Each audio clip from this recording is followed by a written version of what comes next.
इंसानों ने मौत को चुनौती दे दी है। अब वैज्ञानिक खोज चुके हैं अमर होने का राज। अगर ये सच है, तो क्या आने वाले समय में इंसान कभी नहीं मरेंगे? या फिर अगर मैं तुमसे कहूं, दुनिया में एक इंसान ऐसा था जो मरने के बाद भी आज तक जिंदा है, तो क्या तुम मानोगे? ये कोई कहानी नहीं, ये साइंस है। और इसी एक घटना ने इंसानों को अमर बनाने की दौड़ शुरू कर दी। लेकिन सच क्या है? अमर होना वरदान है या सबसे बड़ा खतरा? साल 1951, अमेरिका का एक अस्पताल। एक महिला आई, पेट में दर्द, शरीर के अंदर कुछ गलत होने जांच की। उसे कैंसर था। उस वक्त मेडिकल साइंस आज जितना एडवांस नहीं था और कई बार मरीज की परमिशन के बिना ही एक्सपेरिमेंट्स कर दिए जाते थे। उस महिला को पता भी नहीं चला और उसके शरीर से एक छोटा सा टिश्यू सैंपल ले लिया गया। वो घर चली गई। लेकिन कहानी वहीं से शुरू हुई। जब साइंटिस्ट ने उस सैंपल को लैब में रखा तो कुछ अजीब हुआ। नॉर्मली ह्यूमन सेल्स बॉडी के बाहर 1 से 2 दिन में मर जाते हैं, लेकिन ये सेल्स मर ही नहीं रहे थे, बल्कि हर दिन दोगुने हो रहे थे। साइंटिस्ट हैरान रह गए, ये कैसे पॉसिबल है?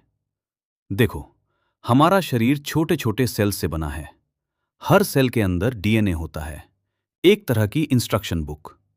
लेकिन हर बार जब सेल डिवाइड होता है, डीएनए थोड़ा थोड़ा डैमेज होता है और एक समय के बाद सेल रुक जाता है।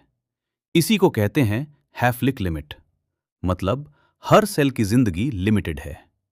लेकिन उस महिला के सेल्स इस रूल को तोड़ रहे थे। उन सेल्स को नाम दिया गया हीला सेल्स, और ये दुनिया के पहले इममॉर्टल ह्यूमन सेल्स बन गए। मतलब ये सेल्स थ्योरेटिकली कभी भी डिवाइड होना बंद नहीं करते। आज 70 साल बाद भी ये सेल्स दुनिया की लैब्स में जिंदा हैं। लेकिन यहां एक अनकंफर्टेबल सच है। जिस महिला के शरीर से ये सेल्स लिए गए थे, उसे कभी नहीं बताया गया। वो मर गई, लेकिन उसके सेल्स दुनिया की सबसे वैल्यूएबल साइंटिफिक रिसोर्स बन गए। Vaccines, cancer research, gene studies, सब कुछ इन अमर सेल्स की वजह से पॉसिबल हुआ। और यहीं से शुरू हुआ एक डेंजरस सवाल। अगर एक सेल अमर हो सकता है, तो इंसान क्यों नहीं? दुनिया भर के साइंटिस्ट एक ही चीज के पीछे भागने लगे, इममॉर्टेलिटी। लेकिन यह पहली बार नहीं था। हजारों साल पहले भी राजा, सम्राट, धर्मगुरु सब अमर होना चाहते थे। किसी ने जहर खा लिया, किसी ने खून बदलने की कोशिश की, किसी ने जादू टोना, लेकिन रिजल्ट हमेशा एक ही रहा, मौत। अब सवाल आता है, हम बूढ़े क्यों होते हैं? सिंपल लैंग्वेज में समझो। तुम्हारा डीएनए एक जूते के फीते जैसा है और उसके एंड पर एक कैप होती है जिसे कहते हैं टेलोमेर। हर बार जब सेल डिवाइड होता है, ये कैप छोटी होती जाती है और जब ये खत्म हो जाती है तो सेल भी खत्म हो जाता है। यही एजिंग है। अब इमेजिन करो, अगर हम इस कैप को छोटा होने से रोक दें या उसे फिर से बड़ा कर दें, तो क्या होगा? एजिंग स्लो हो जाएगी या शायद रिवर्स भी हो सकती है। और गेस व्हाट? साइंटिस्ट इस पर काम कर रहे हैं। आज दुनिया में कई टेक्नोलॉजीज डेवलप हो रही हैं। टेलोमियर एक्सटेंशन, सीनोलिटिक्स, ज़ॉम्बी सेल्स हटाने वाली ड्रग्स, जीन एडिटिंग, क्रिस्पर। इनका गोल सिर्फ एक है, बॉडी को रिपेयर करो और एजिंग को डिले करो। लेकिन यहां एक बहुत बड़ा डेंजर छिपा है, क्योंकि कैंसर सेल्स भी यही करते हैं। वो भी टेलोमियर को ग्रो करते हैं, वो भी अनलिमिटेड डिवाइड करते हैं। मतलब इममॉर्टेलिटी और कैंसर एक ही रास्ते के दो परिणाम हैं। एक एक्सपेरिमेंट में स्टेम सेल्स का इस्तेमाल करके एक महिला को यंगर बनाने की कोशिश की गई, लेकिन सेल्स ने कंट्रोल खो दिया और उसके शरीर में गलत टिश्यू ग्रो होने लगा। मतलब जहां स्किन चाहिए थी, वहां कुछ और बन रहा था। अब सोचो, अगर कल एक इममॉर्टेलिटी पिल बन भी जाए तो क्या होगा?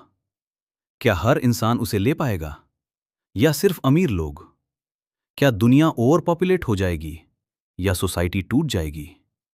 और सबसे बड़ा सवाल, क्या इंसान इंसान ही रहेगा?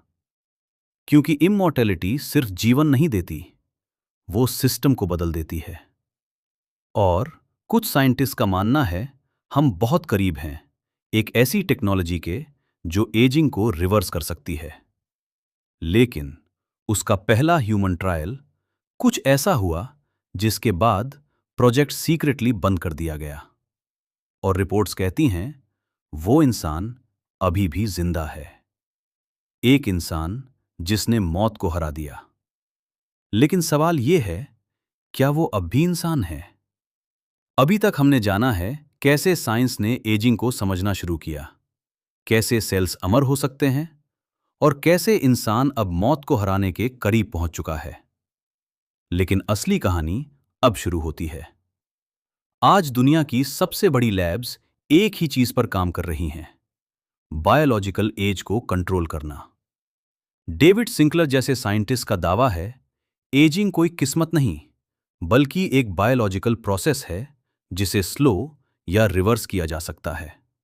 उन्होंने एक्सपेरिमेंट्स में पुराने सेल्स को रीसेट करने की कोशिश की, कुछ जीन्स को एक्टिवेट करके, जिसे कहते हैं gene editing, senolytics, stem cell therapy, nano technology.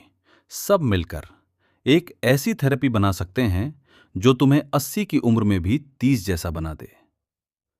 लेकिन यहीं से डर शुरू होता है, क्योंकि जब साइंटिस्ट ने सेल्स को रीसेट करने की कोशिश की, कुछ केसेस में सेल्स कंट्रोल से बाहर चले गए। सेल्स तेजी से डिवाइड होने लगे, ट्यूमर्स बनने लगे, बॉडी स्ट्रक्चर डिस्टर्ब हो गया। मतलब इमॉर्टैलिटी का एक्सपेरिमेंट कभी कभी मॉन्स्टर बना देता है। कुछ साल पहले एक कॉन्फिडेंशियल ट्रायल शुरू हुआ। गोल सिंपल था, एजिंग को रिवर्स करना। सिलेक्टेड वॉलंटियर्स को एक कंबाइन थेरेपी दी गई, gene editing, telomere activation, damage cells removal. शुरुआत में रिजल्ट परफेक्ट था, सब्जेक्ट्स की स्किन स्मूथ हो गई, एनर्जी बढ़ गई, ऑर्गन्स बेटर काम करने लगे। कुछ लोग तो 10 से 15 साल यंग दिखने लगे। दुनिया के लिए यह सबसे बड़ी साइंटिफिक सक्सेस हो सकती थी। लेकिन कुछ हफ्तों बाद प्रॉब्लम शुरू हुई। कुछ लोगों के सेल्स अनकंट्रोल्ड ग्रो करने लगे, कुछ के बॉडी पार्ट्स एबनॉर्मल डेवलप होने लगे, कुछ की मेमोरी डिस्टर्ब हो गई, और सबसे खतरनाक, कुछ सब्जेक्ट्स के शरीर ने रिपेयर मोड बंद ही नहीं किया। मतलब बॉडी खुद को बार बार बदल रही थी बिना रुके। सोचो, अगर तुम्हारा शरीर हर समय बदलता रहे, तुम्हारी पहचान, तुम्हारा चेहरा, तुम्हारी यादें धीरे धीरे मिटने लगें, तो क्या तुम अभी भी तुम रहोगे या बस सेल्स का एक मूविंग स्ट्रक्चर बन जाओगे? अब साइंस की प्रॉब्लम से बड़ी प्रॉब्लम आती है, सोसाइटी। अगर इमॉर्टैलिटी पॉसिबल हो गई तो क्या होगा? पॉपुलेशन एक्सप्लोड करेगी, रिसोर्सेस खत्म होंगे, जॉब्स, पावर, मनी सब लिमिटेड हो जाएंगे। और सबसे डेंजरस, अमीर लोग हमेशा जिंदा रहेंगे, गरीब लोग मरते रहेंगे। मतलब इमॉर्टैलिटी बराबर इनइक्वालिटी का एक्सट्रीम वर्जन। आज भी एडवांस्ड मेडिकल ट्रीटमेंट्स हर किसी को नहीं मिलते। तो सोचो, अगर अमर होने की थेरेपी आई तो उसकी कीमत क्या होगी? करोड़ों, अरबों। और तब दुनिया दो हिस्सों में बंट जाएगी, वो जो मरते हैं और वो जो कभी नहीं मरते। लेकिन सबसे बड़ा सवाल साइंस नहीं है, सवाल है मीनिंग ऑफ लाइफ। अगर तुम्हारे पास अनलिमिटेड टाइम हो, क्या तुम मेहनत करोगे? क्या तुम्हें अर्जेंसी महसूस होगी? क्या सपनों की वैल्यू बचेगी? क्योंकि लाइफ की सबसे बड़ी वैल्यू यही है, ये लिमिटेड है।